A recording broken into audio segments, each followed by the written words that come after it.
Pozdrav svima! Danas pravimo pileća prsa u umaku od meda i bijelog luka. Ova piletina ima pravi egzotični ukus, a priprema je vrlo jednostavna i brza.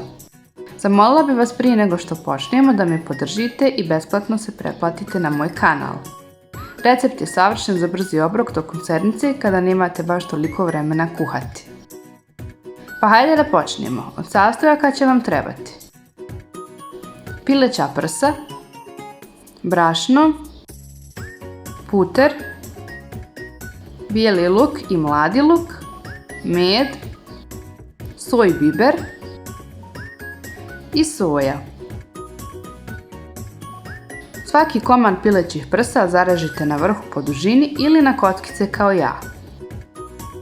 Možete koristiti i okošteni batak, bit će vam jednako fino. Ili neokošteni, ali će vam proces prženja puno duže trajati.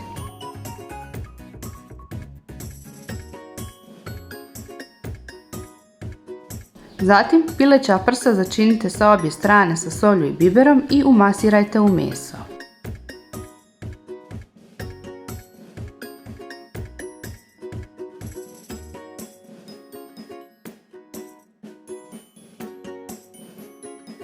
Svaki komad pažljivo uvaljajte u brašno i otresite višak, a zatim piletinu ostavite sa strane.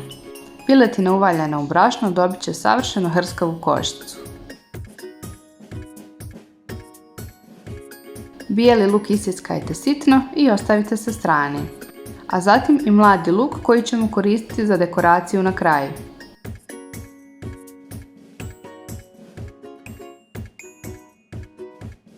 Na srednjoj temperaturi istopite 60 g putera i neka se malo zagrije.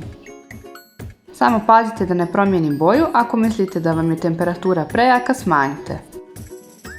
U zagrijani puter stavite piletinu da se prži prvo 4 minuta sa jedne strane, a zatim je okrenite i pržite još 5 minuta sa druge strane. Možete na kraju vratiti još malo na prvu stranu.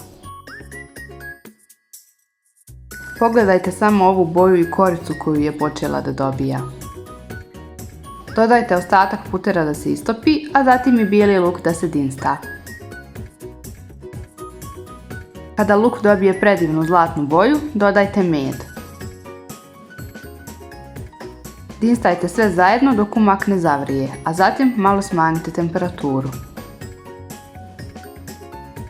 Prelijte piletinu umakom koju ste dobili, a zatim dodajte soju i dinstajte još kratko. Na ovaj način će vam se umak još zgusnuti i dobiti lijep neobičan ukus. Piletinu prelijte umakom kako bi ga upila ili je okrenite nekoliko puta. Vaša piletina je gotova. Servirajte je uz rižu ili neko povrće, savršeno će se uklopiti. Dodajte još umaka, pospite sa prethodno narezanim mladim lukom i uživajte.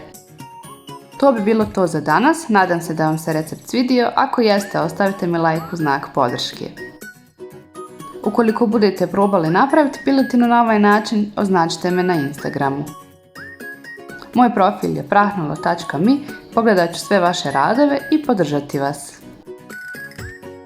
Nadam se da ste uživali, veliki pozdrav!